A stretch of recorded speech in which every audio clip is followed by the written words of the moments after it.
America के पूर्व राष्ट्रपति डोनाल्ड ट्रंप पे अमेरिका में हुआ है जानलेवा हमला, जिस हमला में बाल बाल बच्चे हैं अमेरिका के पूर्व राष्ट्रपति डोनाल्ड ट्रंप। आइए बात करते हैं। नमस्कार, मेरा नाम विश्वजीत कुमार और आप देख रहे हैं वाक फॉर इंडिया न्यूज। अमेरिका से इस वक्त की सबसे बड़ी खबर आ रही है कि अमेरिका के पूर्व राष्ट्रपति डोनाल्ड ट्रंप पे अमेरिका में जानलेवा हमला हुआ है। दरअसल 13 जुलाई को अमेरिका के पूर्व राष्ट्रपति आपका अमेरिका का एक राज्य है पेंसिल्वेनिया, जहां चुनावी सभा को संबोधित कर रहे थे। उसी दौरान एक लड़का बताया जा रहा है थॉमस मैथ्यू, जिसके द्वारा अमेरिका के पूर्व राष्ट्रपति डोनाल्ड ट्रंप पे गोली चलाया जाता है और वो गोली डोनाल्ड ट्रंप जो अमेरिका के पूर्व राष्ट्रपति हैं इनका कान के पास से निकल जाता है और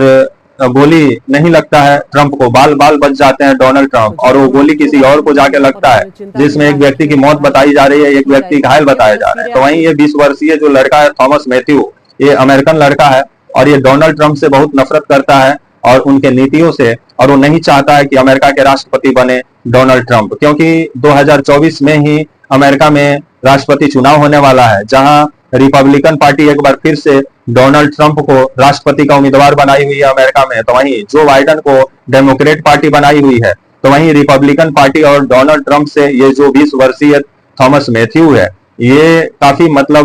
नाराज बताया जा रहा था, क्योंकि उसका कहना था कि डोनाल्ड ट्रंप नेता सही नहीं है और उनसे वो नफरत करता है, जिस वजह से वो ट्रंप को खत्म करने के लिए अमेरिका का पेंसिल्वेनिया जो राज्य है वहां पहुंचा हुआ था उनका सभा में, और जिस तरह से अनाधुन फायरिंग किया, जिस फायरिंग में बाल बाल बचे अमेरिका के पूर्व राष्ट्रपति डोनाल्ड ट्रंप, जिसपे बहुत सारा सवाल अमेरिकन प्रशासन पे और अमेरिका के जो सीक्रेट जो ये खुफिया विभाग वाले लोग हैं उन पर भी बहुत सारा सवाल खड़ा होता है। जो CIA सबसे बड़ा खुफिया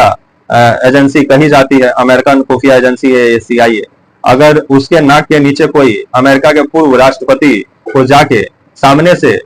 गोली चलाने लगे और उस कांड में वो तो बाल बाल बच गए, भगवान उन पे थोड़ा मेहरबान थे, नहीं तो जिस तरह से उसने हमला किया था, इस हमले में अमेरिकन राष्ट्रपति को पूरे तरह से वो खत्म करने का प्लानिंग बना के पहुंचा था, जिसको लेकर के सीक्रेट सर्विसेज के जो अधिकारी हैं उन पर भी बहुत सारा सवाल खड़ा होता है। अमेरिका के जो सीक्रेट सर्विसेज के अधिकारी हैं, तो वहीं जो आपका CIA है अमेरिका का खुफिया विभाग, इस पर भी बहुत सारा सवाल खड़ा होता है कि अमेरिका के पूर्व राष्ट्रपति जब अमेरिका में सुरक्षित नहीं है तो अमेरिका में कौन सुरक्षित है। तो वहीं अमेरिका में जिस तरह से गन कल्चर को प्रमोट किया गया, आप अगर अमेरिका में जाएंगे तो जिस तरह से भारत में शोरूम में आपको कपड़ा दिखाई देते हैं, तो उस तरह अमेरिका में आपको बड़ा बड़ा गन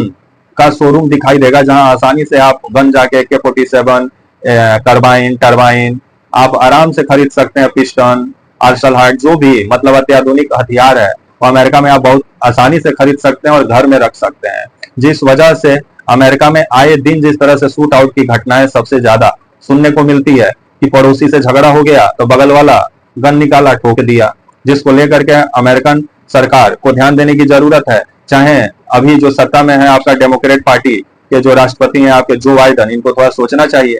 कि जो गन कल्चर है वो थोड़ा खत्म किया जाए अमेरिका से, नहीं तो जिस तरह से अमेरिका के नौजवानों के हाथ में एक से एक अत्याधुनिक हथियार आ गए हैं जो सुरक्षा पर बहुत सारा सवाल खड़ा करता है। और राष्ट्रपति ही जब अमेरिका के पूर्व राष्ट्रपति जो डोनाल्ड ट्रंप हैं और राष्ट्रपति के उम्मीदवार भी हैं, जब वही सुरक्षित नहीं है अमेरिका में, तो आने वाले समय में अमेरिका अपनी सुरक्षा व्यवस्था को लेकर के अमेरिका का शासन और प्रशासन क्या करता है देखने वाली बात होगी। तब तक के लिए नमस्कार, जय हिंद, वंदे मातरम।